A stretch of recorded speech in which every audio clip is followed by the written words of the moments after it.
Welcome to another week of NEAFL and Footy Talk. I'm Greg Thompson. Great to be back, and it was a great weekend at Tuggeranong with the Hawks securing their first win since round 16 last year. In other results, Queanbeyan defeated Ainslie and the Swans were too good for Sydney Uni. Let's take a look at all the highlights from the weekend action in around the grounds. It was all one-way traffic between the Sydney Swans reserves and Sydney Uni at the SCG. Mitch Morton once again hard to stop up forward. He got 6 goals in the 28-12 188 to 6-4 40 win. Ainslie got off to a slow start in their clash against Queanbeyan at Ainslie Oval. Eric Stone was strong up forward. He kicked 3, but it was all in the second half. Queanbeyan were consistent. Jared Atkinson booted 4. James Kavanagh and Brett Froon got 3 apiece. Ainslie going down 10-7-67. Queanbeyan 17-12 114. Tuggeranong recorded their first win since round 16 last year against the UWS Giants. Mark Dragicevic was best on ground while Zane Litchfield had a ripper performance. Jason Ackermanis booted 3, while for the Giants, Kurtley Hampton, Adam Tomlinson and Jake Watman got 2 each. The Tuggeranong Hawks singing the song 18-10 118, the Giants 13-11 89. The Sydney Hills Eagles got off to a strong start, leading against Eastlake by 13 points at half-time. But it was the visitors who kicked clear in the second stanza. Dan Ryle led the way with 4. Miles True kicked 2. While for the home side, Ross Tungatalam, Jamie Vlatko, they led the way with 2 apiece. But it was the visitors who got up. The Sydney Hills Eagles kicking 9-11-65, Eastlake 14-13-97. Yeah, some big scores there. Joining us this week is the captain of the Sydney Uni NEAFL Eastern Conference side, Alex Lee. Alex, welcome to NEAFL Eastern Footy Talk, mate. Oh, thanks for having me. Great to have you on board. How's things going at Sydney Uni so far? Yeah, no, good. It's been a tough year. It's been an eye-opening year, but I think the kids are really enjoying the competition and really looking forward to a strong finish. First year in the league, you mentioned some kids, plenty of them. Tell us about the setup at Sydney Uni and in particular the scholarship program that's there. Yeah, we had the scholarship program going now for about 5 years, and it's where kids come along, they go to Sydney University, and Sydney Uni Sport and Fitness give them a scholarship to play AFL within the university. So as part of that, they do their studies, and then they represent Sydney Uni on the weekends. That is brilliant, isn't it? And they're embracing it in a big way, no doubt. Yeah, this year's a good step for them, and we're trying to get on par with the rugby union, who are quite up there. So. Oh, mate, easy. The AFL love a union. Don't worry about that. All right, tell us about your background, mate. Originally from the West, from Fremantle, beautiful part of the world. How did you end up on the east coast of the country? Yeah, Perth kid, and mum's from Singapore originally, and so I came over for work. So I played football over there, came over here, and then started playing at Sydney University. Oh, who'd you play for in the West? I played for East Fremantle.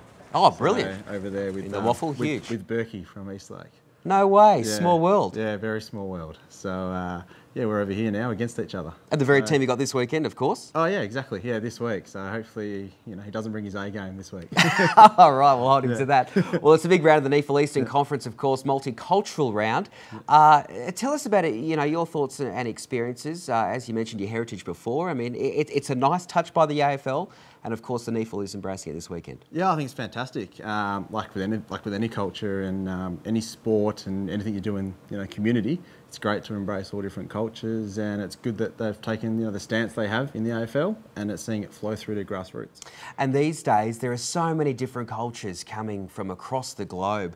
And they're involved in AFL football. Obviously, we've got the Dreamtime round, that's fantastic, but you've got the Irish boys coming down under to Australia, I mean, and plenty of others, Italians and whatnot. So it's good to really celebrate what these cultures bring to the beautiful Australian game. Yeah, no, it's great. We had a couple of good Irish kids running around. So hopefully they develop like Kennelly and the other ones. Yes. So.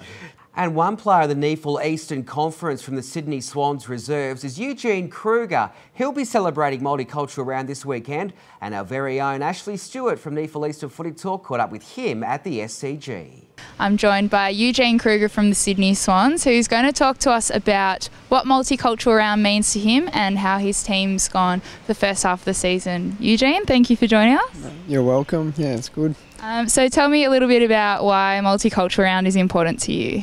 I think it's definitely important, especially in developing stages, of kids who want to learn the game of AFL. Also with GWS coming in, they're in an area where it's rugby league dominated, and it's a good place for multiculturalism to grow, really. So for people who want to learn the game.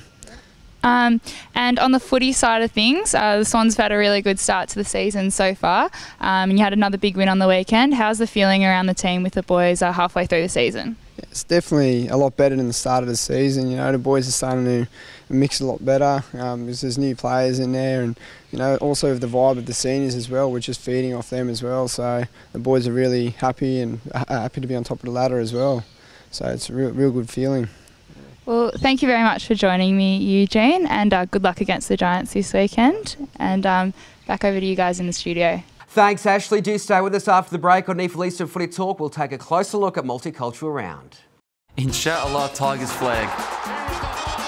আমি ভালোবাসি blue, red and white. Go Bulldogs, go! Kahok tokoa o glahi ia te au. Wait until he plays footy.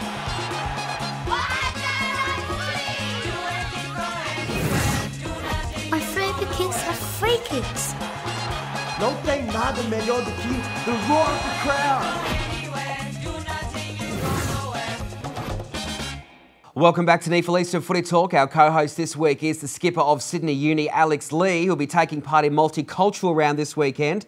And the Federal Minister for Sport, Kate Lundy, has shown up to the NEAFL Eastern Media Call to get her thoughts about this special weekend. No, it doesn't. As Minister for both Sport and Multicultural Affairs, the AFL's Multicultural Round is a significant part of our football landscape in the winter season, and it's a great way to celebrate our cultural diversity. We know that at least 15% of players in the AFL come from culturally diverse backgrounds. And in Australia, we've got 26% of our population with both parents born overseas and 20% with one parent born overseas. That's a huge proportion of people, come from all corners of the earth, and it's one of the things that makes Australia so interesting, so great and strong. Federal Sports Minister Kate Lundy there. Well, two players from the NEAFL Eastern Conference will also be taking part this weekend. We got their thoughts at the media call as well. Well, basically my granddad is from Poland, and he was in the Polish Army, and they ended up going across ended up in Britain, and then was in the British Army, went to Scotland, met my grandmother, and they kind of ended up coming across to Australia when my dad was 3, and my dad loved AFL, played all the sports, and then just brought me up on it. So I've loved AFL ever since. Multicultural Round to me, it's just important. Australia being a very multicultural country, it's very important to recognise it and recognise it in our game.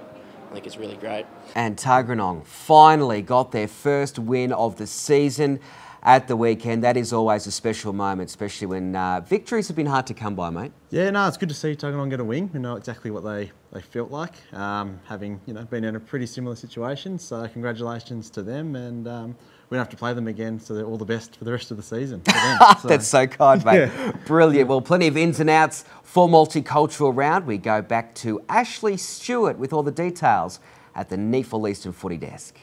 Hey guys, well after another big week in the NEAFL Eastern Conference over the weekend, we have plenty to look forward to with the AFL and its affiliated rounds celebrating Multicultural Round this week.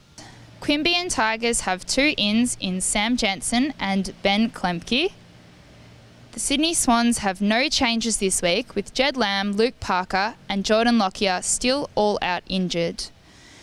Eastlake's Lee McMahon and Peter McGrath made a return to the reserves on the weekend and will be available for NEAFL selection this week, whilst Belcon and Magpies, Sydney Uni, Ainsley and Tuggeranong all have no new injuries to report. That's all from me, guys. Back to you guys in the studio. Thanks, Ashley. Well, do stay with us. Plenty more to come right after this.